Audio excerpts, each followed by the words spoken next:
दोस्तों कल आपको एक लेटर मिला था और इस लेटर पर मैंने वीडियो भी बनाया था और इसमें बताया गया है कि इस प्राथमिक शिक्षक भर्ती की प्रक्रिया प्रारंभ की जाना है। तो ये लेटर क्या है क्या नहीं है हम वो देखेंगे और वर्ग 3 को लेकर क्या सिचुएशन है। दूसरी बात, वर्ग 3 को लेकर रिजल्टों को लेकर क्या है। तो मैं आपको एक बात बता देना चाहता हूँ, वर्ग 3 को लेकर पहले ही विवाद बहुत हो रहा है और ये लेटर आना मतलब कहीं ना कहीं विभाग भर्ती की प्रक्रिया शुरू करने वाला है जल्द ही। अब इसके पीछे कारण क्या हो सकता है, तो मैं आपको कारण बता चुका हूँ। पहली बात तो सरकार शायद हो सकता है कि विवाद ज़्यादा हो रहे, इसलिए जल्दी से इस भर्ती को निपटाना चाहती है ताकि ज़्यादा विवाद ना हो और सरकार की छवि खराब ना हो। ओके। दूसरी बात, चुनाव है, चुनाव से पहले भर्ती करना है, दिखाने के लिए कुछ तो होना। तो यहाँ पर जानकारी मांगी गई है आरक्षण संबंधित, रोस्टर संबंधित। ओके। तो अब इससे एक बात क्लियर है कि आपकी प्रक्रिया की जो प्रोसेस है वो विभाग ने शुरू कर दी है। जल्द ही आपको नोटिफिकेशन देखने को मिलेगा। अब जल्द का मतलब क्या है वो समझे थोड़ा। अभी दोस्तों आपका रिजल्ट आना बाकी है। ओके।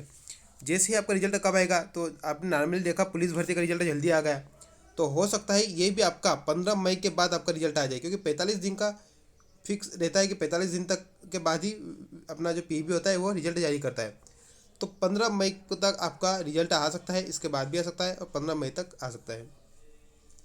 रिजल्ट आने के 1 महीने बाद या 15-20 दिन बाद ही विभाग अपना एक नोटिफिकेशन जारी करेगा और उस नोटिफिकेशन में आपसे हो सकता है फॉर्म अप्लाई करवाएगा। क्यों फॉर्म क्यों अप्लाई कराएगा, क्योंकि यह भी क्या है कि जो आपकी एग्ज़ाम थी वो सिर्फ पात्रता परीक्षा थी, उसमें आपसी जानकारी नहीं मांगी गई ज़्यादा, जैसे कि आप अतिथि में हो या नहीं हो।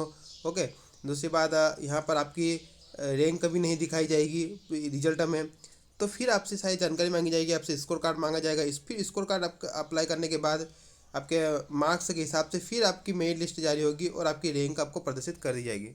तो इस तरह से एक प्रक्रिया होगी, ये एक प्रक्रिया चलेगी। और आपको देखना चाहिए कि वर्ग 3 में ये लेटर आना कहीं ना कहीं ये बता रहा है कि वर्ग 3 को लेकर सरकार जल्दबाजी कर रही है, मतलब कि जल्दी प्रक्रिया करने चाह रही है कि जल्दी इसकी प्रक्रिया हो। रिजल्ट अगर आ गया दोस्तों मई में, तो समझ जाना कि आपकी प्रक्रिया बहुत जल्दी हो जाएगी। मई में अगर रिजल्ट आ गया है तो, है ना। तो अब विवाद को लेकर क्या सिचुएशन है, देखिए विवाद क्या है दोस्तों कि कैंडिडेट है जो लगातार विरोध कर रहे हैं जो आपके एग्ज़ाम को निरस्त कराने के लिए, जांच के लिए।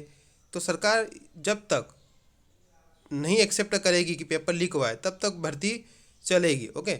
भर्ती की प्रक्रिया चलेगी। यहाँ पर मेन वही पॉइंट है कि गवर्नमेंट को एक्सेप्ट करना चाहिए, लेकिन गवर्नमेंट ने एक्सेप्ट नहीं किया। यहाँ पर आपको याद होगा कि पीवी ने भी क्लीन चिट दे दी कि ऐसा कुछ नहीं हुआ, परीक्षा के बाद का पेपर लीक हुआ है। शिक्षा मंत्री ने तो पहले ही ट्वीट कर दिया है कि जो पेपर है वो लीक की जो भ्रामक खबरें है वो भ्रामक है।